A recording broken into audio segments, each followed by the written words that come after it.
बहुत ही सुंदर आप सबकी जिज्ञासा पूछी है कि महाभारत का युद्ध कितने दिन चला था।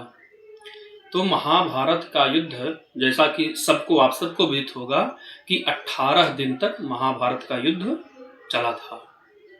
और 18 दिन में कौन कौन सेनापति कितने कितने दिन तक रहे, उसकी भी चर्चा आती है। तो महाभारत के युद्ध में भीष्म पितामह जी तो वो 10 दिन तक जो है सेनापति थे। 10 दिन तक उन्होंने अपने नेतृत्व में जो है उन्होंने महाभारत का युद्ध लड़ा। और जब तक भीष्म पितामह जी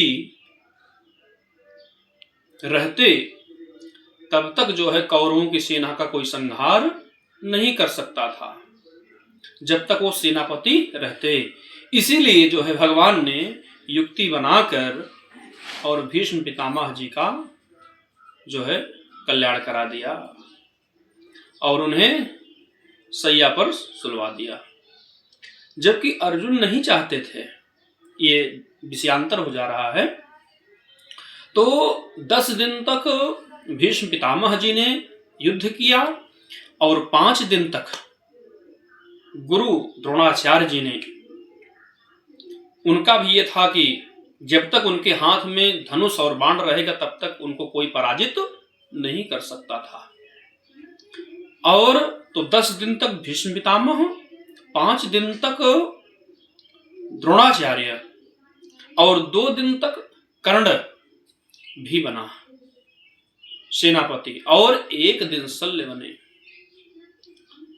और कहते हैं कि दुर्योधन को यह भी लगता था कि भीष्म पितामह जी सरसैया पे हैं, द्रोणाचार्य जी भी मार दिए गए हैं, कर्ण का भी वध हो गया, पर शल्य को सेनापति बनाकर फिर भी दुर्योधन के मन में था कि हम यह भी युद्ध जीत लेंगे।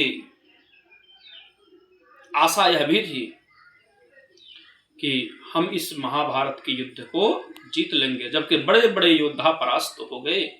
और क्यों ना हो जाते, क्योंकि पांडवों के ऊपर भगवान श्री कृष्ण की कृपा थी।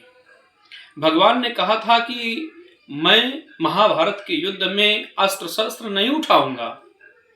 तो उसी समय जो है भीष्म पितामह ने भी प्रतिज्ञा कर लिया था। यह भीष्म पितामह की दूसरी प्रतिज्ञा थी कि मैं प्रभु आपको अस्त्र और शस्त्र उठवाकर ही रहूंगा, आपको शस्त्र उठवाकर ही रहूंगा।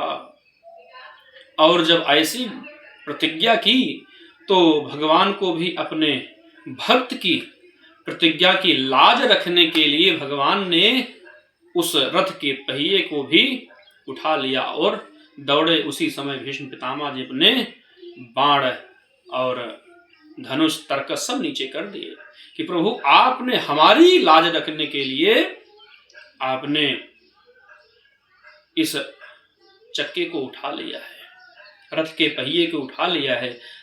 मैं जानता था कि एक भक्त की रक्षा करने के लिए भगवान अपनी प्रतिज्ञा को तोड़ सकते हैं।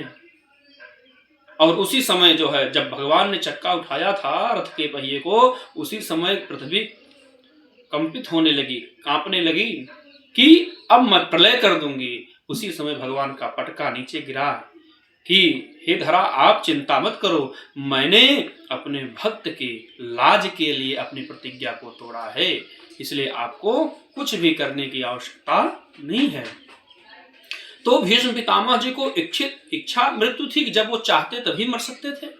जबकि महाभारत के युद्ध में सूर्य दक्षिणायन थे, उस समय जो है वो मरने लगे तो आकाशवाणी हुई कि अरे गंगा के पुत्र हैं, समस्त वेदों को जानने वाले हैं, अस्त्र शस्त्रों के ज्ञाता हैं, फिर भी देखिए इनकी मृत्यु जो है वह दक्षिणायन में हो रही है। तो उसी समय भीष्म पितामह ने कहा कि नहीं, मैं अभी नहीं मरूंगा।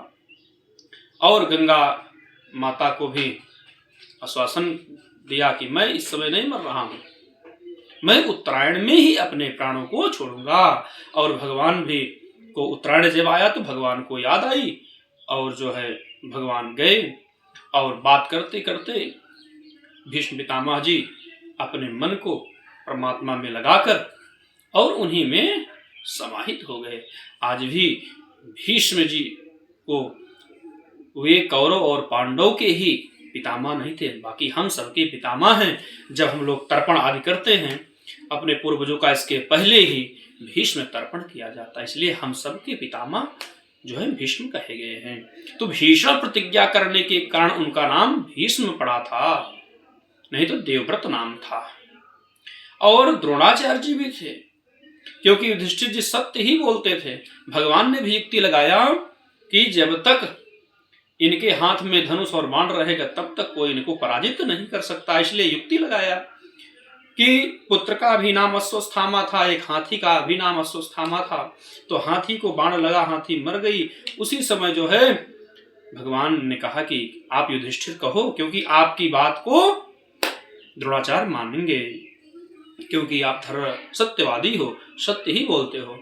और जैसे ही उन्होंने कहा नरो या कुंजरो, तो नरों पे तो भगवान ने जो है शंख बजा दिया, नर नहीं सुन पाए। कुंजरों पर भगवान ने बजा दिया और नर ही सुनाई दिया उनको। तब तक उनका धनुष बाण गिर पड़ा।